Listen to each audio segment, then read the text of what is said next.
नमस्कार, जय महाराष्ट्र। आज जिल्हा परिषद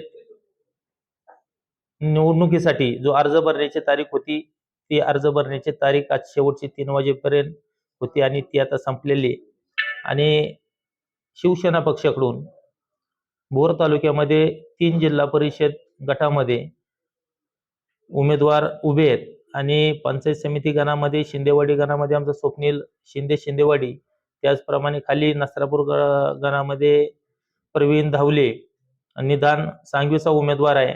कामतडी गणामध्ये महिला तो मतदारसंघ राखीव असल्यामुळं त्या ठिकाणी ब्राह्मणगर गावचे कन्या क्रांतीताई धुमाळ त्या ठिकाणी ते निवडणूक लढवत आहेत आणि भोंगवली गणामध्ये त्या ठिकाणी विकास बाप्पू चव्हाण हे निवडणूक करत आहेत।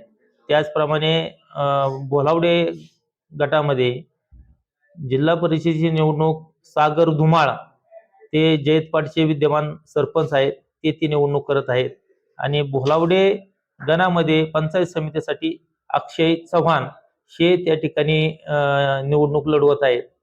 अशा पद्धतीने आमच्याकडे त्या ठिकाणी उमेदवार आहेत। त्यामुळं आम्ही शिवसेना म्हणून पहिल्यांदाच भोर तालुक्यामध्ये स्थानिक स्वराज्य संस्थेमध्ये एवढ्या मोठ्या प्रमाणामध्ये उमेदवार आम्ही उभे करत आहोत। आता तुम्ही 2 ठिकाणी अर्ज भरला होता? हो। कोणत्या ठिकाणी? मी अर्ज 2 ठिकाणी भरला होता।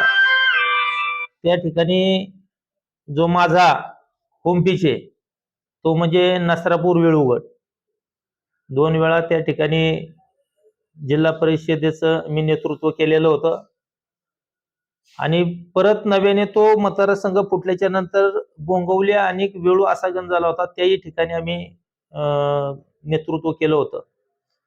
परंतु गेली 15 वर्ष माझ्यासारख्या कार्यकर्त्याला कुठलाही राजकीय वारसा नसताना सुद्धा ज्या सर्वसामान्य कार्यकर्त्यांनी मला निवडणूक लढवण्यासाठी प्रेरित केलं आणि निवडून आणण्यासाठी अहोरात्र प्रयत्न केले, अशा कार्यकर्त्यांसाठी त्या ठिकाणी त्यांना निवडणूक लढण्यासाठी संधी मिळावी म्हणूनसाठी मी त्यांच्या कार्यकर्त्यांच्या विनंतीला मान न देता, कारण प्रत्येक कार्यकर्त्याचं हेच म्हणणं होतं की तुम्हीच इलेक्शन केले पाहिजे आणि त्यांना मी त्या ठिकाणी सांगितले, अरे मी इलेक्शन करून निवडून येण्यापेक्षा तुम्हाला निवडणूक लढवून निवडून आणण्यामध्येच फार मोठं योगदान आहे आणि तुम्ही मला जसं मोठं केलेलं आहे तसंच मलाही तुम्हाला मोठं होताना बघायचंय, म्हणून मी ह्या निवडणुकीमध्ये थांबायचा खरं तर निर्णय घेतलेला आहे आणि मी निवडणूक लढवली नाही म्हणजे मी राजकारणात थांबलोय असं नाही।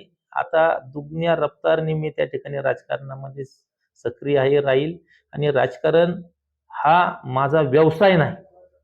मी अनेक वेळा भोरच्या जनतेला सांगितलेलं आहे की मी समाजासाठी मी राजकारण करतोय, मला ह्या भोरचं चित्र बदलताना बघायचंय, इथल्या तरुणांच्या हाताला रोजगार द्यायचा आहे, इथली शेतीवाडी सुजलम सुफलम करायची आणि निस्तच विकास रस्ते गटर ह्या गोष्टी न करता इथल्या जनतेच्या बुद्धीचा विकास झाला पाहिजे, त्यांच्या विचारांचा विकास झाला पाहिजे, ह्या दृष्टिकोनातून आपल्याला त्या ठिकाणी काम करायचंय।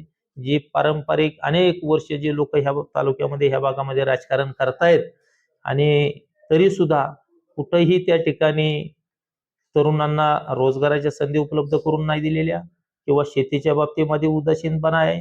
राजगड सहकारी साखर कारखान्याची दयनीय अवस्था आहे, तो चालू कधी होईल ही आम्हाला त्या ठिकाणी तो चालू व्हावा हे आमची मनापासूनची इच्छा आहे।